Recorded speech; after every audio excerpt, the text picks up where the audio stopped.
Welcome to The Kid in Me with Sherry O and Olivia. The Kid in Me is a production of AndIStillFly, publishers of the new children's book series Lulu Noir's Black Butterfly Tales, which features friendship-focused sagas for kids 4 to 8 years old. The Kid in Me focuses on topics of interest that kids encounter daily and looks at them from an adult perspective, but with the kid in me in mind. Today's chat topic is social media. Okay, so everyone, June 30th was National Social Media Day. So we're going to talk about the pros and cons of social media and how it affects children and even adults today. Yeah. So people, I don't know why, but I've been hearing a lot, especially in the media, that I hear more of the cons of social media. Like, there's predators online, people in the black market, terrorist attacks, people linking up, stuff like that, especially in recent events. But I just realized on the drive over here that there's a lot of good with social media. Like, I was listening to this other woman, another podcast. She was talking about how if social media didn't exist, she wouldn't even have a business in the first place. Like, the whole structure of work, there's more opportunities to do what you want now and to make money off of that rather than to stick to the status quo. So Exactly. Yeah, there's a lot more possibilities because of social media. Yeah, I think the whole issue is precaution. Taking precaution in what you do when it comes to social media, because social media can be dangerous for adults and kids. I mean, the fact that it can be dangerous for adults is crazy. So imagine how dangerous it is for kids. I mean, there are people that go on these dating websites, they meet people, they start communicating with them online and communicating with them through social media, and then next thing you know, you go on one date and something drastic, crazy has happened. So I think that the whole point is to kind of look at social media and be safe, I feel like another kind of controversial issue is minors on social media. Mm-hmm. Like, a lot of people have issues with kids themselves making their own accounts and being on social media, but I've also thought about adults who post their kids online and make them available to the public through social media because of what they do, or they want to show their friends or families, or but what they're also doing is showing the whole world their children in a way they can have access to their children at the same time. So it's I think what people aren't really thinking about is they want to share. They want to give the perception of a wonderful, fantastic life. That's a whole nother issue when it comes to social media. The facade, the pretense, the pseudo-ness of it all, But while they're trying to portray this lifestyle, at the same time, they're putting their family in danger, or can be putting their family in danger. So I think a lot of things, people just need to think about things before they actually do that. The kids' pictures, the age of your children. I mean, people nowadays move into neighborhoods and find out what kind of sexual predators are in the area, but you don't need a sexual predator in your neighborhood.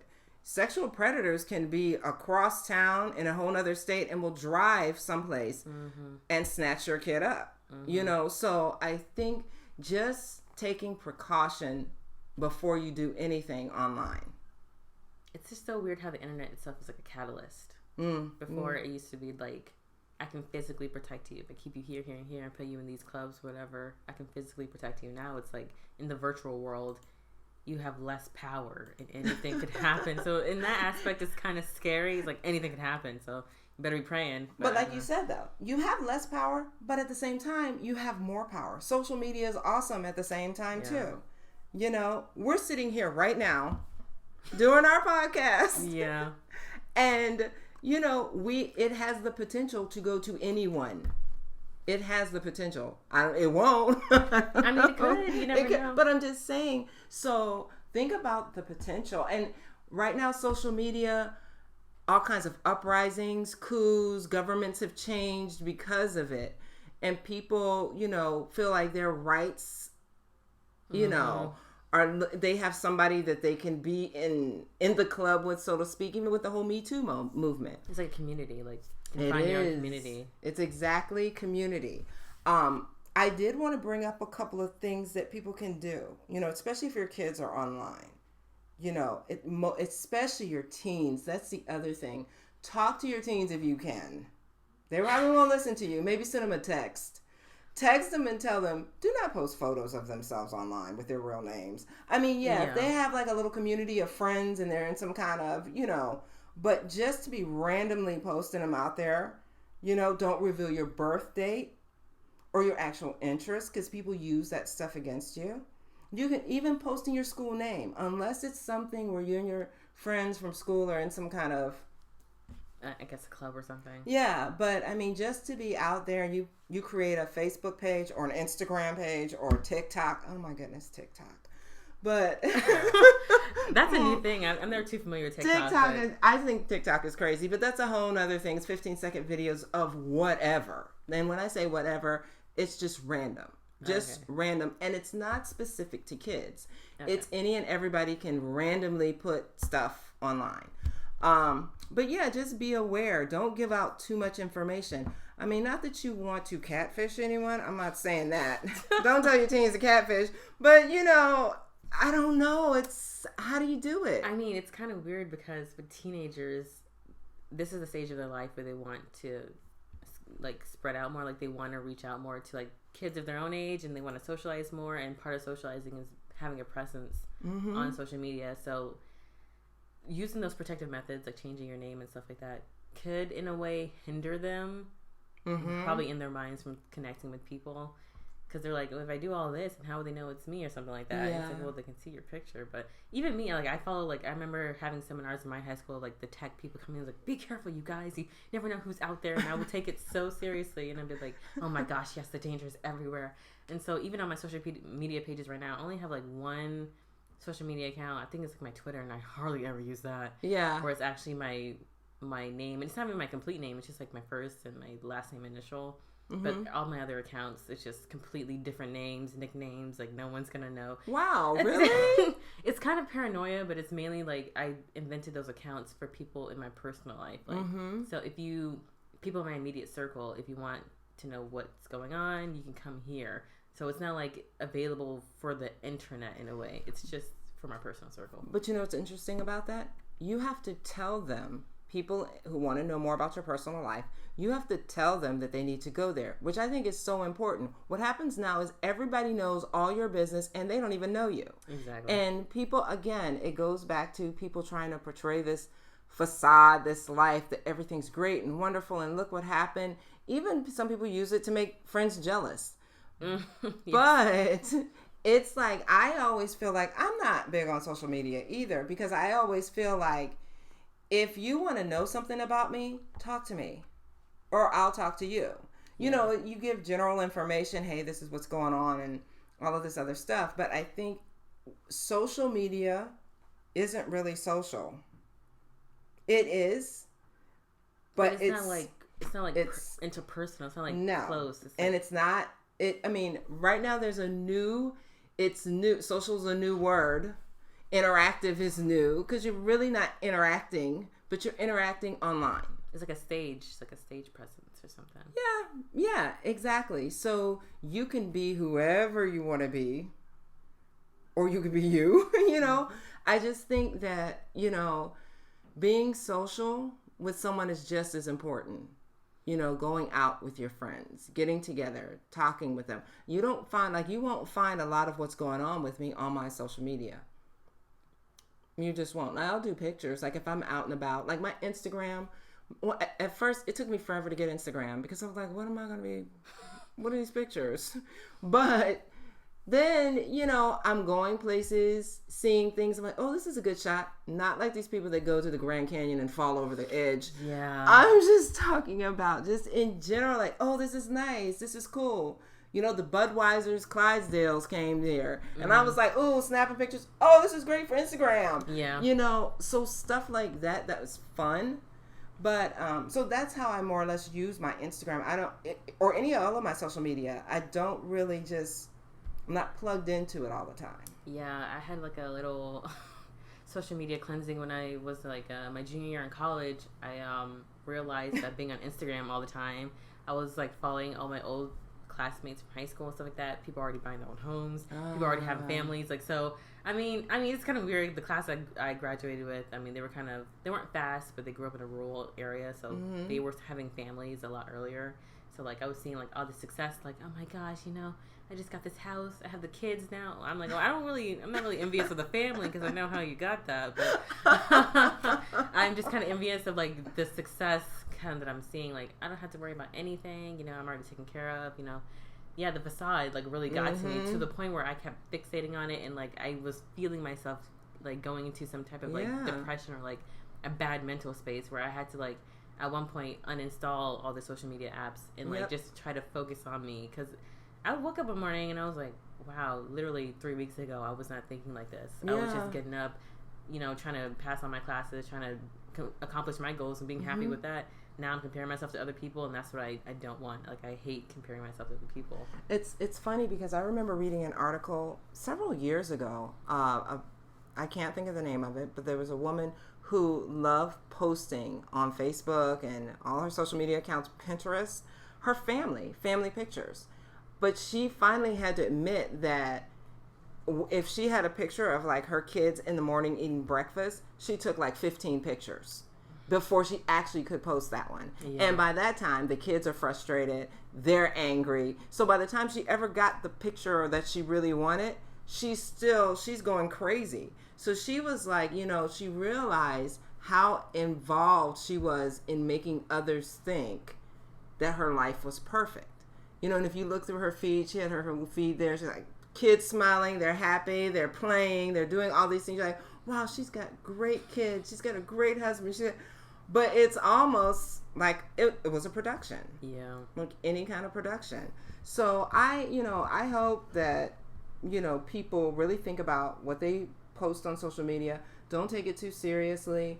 Even they mentioned something about YouTube this week. Yes. So I think I heard this around 2 weeks ago or something. I don't know. But YouTube is implementing a new policy where kids won't be able to live stream. Like, kids under the age of 14 won't be able to live stream anymore. Good. And it's kind of weird because you can make a lot of money off of YouTube. And that's another thing. It's like minors being on YouTube is that a part of it is that I can make this money now. Yeah. By the time I actually hit adulthood, and I would just be set for life. There's like this child YouTuber.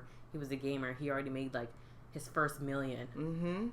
And he wasn't even like 14 yet. Like, he already, just for playing video games, just for like streaming. And people were worried because they were like, he's too young, and predators could, like, you know, jump into his chats and chat with other predators and stuff like that. So a lot of people were worried about that. But YouTube just stepped in and was like, okay, you have to at least be with the parent. Otherwise, you can't do it at all if you're under the age of 14. But and the other thing they're looking into is seeing if they're going to actually do a kids channel, because right now you play a video and then a video automatically plays after and with those, a lot of times you don't even know, especially if you're a kid, something random could just pop up.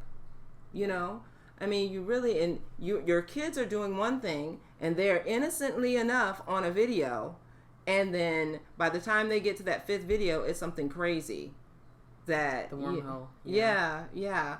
So, you know, it's just, I don't know. I think about it. You know what's really interesting though? Like, Facebook and Instagram are also trying to crack down on minors being on their platforms. Like, I know Facebook is actually going in and investigating minors' account pages, because you know on Facebook you can lie about your birth date. There's no real protection against you like making an account, but people can, like, if they see a minor on Facebook, they can actually report it, and the people at Facebook can actually go and investigate the account and like shut it down. I don't know how effective that is, or it's brand new, so I don't know how. But you know what? I agree with that. I absolutely agree, because sometimes these kids are doing these things and parents have no idea. I know, just thinking about the kid in me, if I was a kid right now, I wouldn't tell my parents. Yeah. You know, I'd have all kinds of accounts and I would not tell them, because you don't really, and the kind of mother that I have, she's in your business. She makes it a point. You know, some moms are like, oh, well, they need their space. This is their privacy. My mother did not believe in that. You know, she didn't. She knew all my friends. You know, she had to know where we were going, what we were doing. There was no sneaking in her house because she's not going to bed. You know, so so I know that just like. Well, yeah, from that perspective too, like parents need to educate themselves on social media to protect their kids, because some parents are just like, oh, I don't know what this is, I don't know what's going on. It's like, you have to educate yourself, because there's a lot of things could happen. Like, yeah, it's a great place and a great platform in general, but if you don't know anything about it, it can go sideways real quick. And I know my nephew and one of his friends, they have TikTok accounts, and they're doing these, whatever they do on TikTok, but they're fighting back and forth on there. So they got, I'm doing air quotes, banned. They shut down their accounts. They went right in, created whole new accounts under whole new different names. And because when I went over there, I was like, wait, I thought you weren't on TikTok anymore. I thought they basically kicked you off. Oh, we just set up new accounts. So the thing is, not only do they even told you about it though. Yeah, because it wasn't anything to them, But here's the thing, parents a lot of times, like you said, educate yourself about what kids are doing, but also kind of educate yourself on what you might think they might be doing. You know what I mean? Everyone wants to think that their kids are perfect angels, but you never know what goes on. Because I know so many kids. I see one side, and then when they're with their parents, I see another. And I'm like, oh. Absolutely. Oh my gosh. Especially in boarding school, when you are literally away from your parents and always with your friends. Yeah. It's like two different people kind of sometimes. And I worked with kids. I mean, I worked with kids as young as 5, and the older ones were 14. And anytime we went to a parent about an issue or said, this is kind of what's happening. Oh, no. I actually talked to a parent once because the problem I was having with her son, he wasn't a bully, but he was an instigator. So he just would set people up, set situations up, and then stuff would happen, go crazy, and you got to deal with this. So I'm going to her mentioning, okay, I want to talk to him because he does a lot of instigating. No, he doesn't. I was kind of like, I need but a witness you're not or something. Here. Yeah. I'm telling you that, no, he doesn't do that. I know he doesn't do that. So, yeah, parents out there, we all want to think that our children are wonderful, and guess what? They are. But they have moments just like we have moments. So you can be a great kid and do bad things. So. Absolutely. That's what I used to tell myself. So. Okay, so, we just wanted to talk a little bit about social media, just kind of put our thoughts out there. I hope that those listening will consider some of the things that we said, think about them. There's no question social media is awesome. The world has changed because of it, and it continues to change. But with this wonderful way to create and share content immediately comes with stress.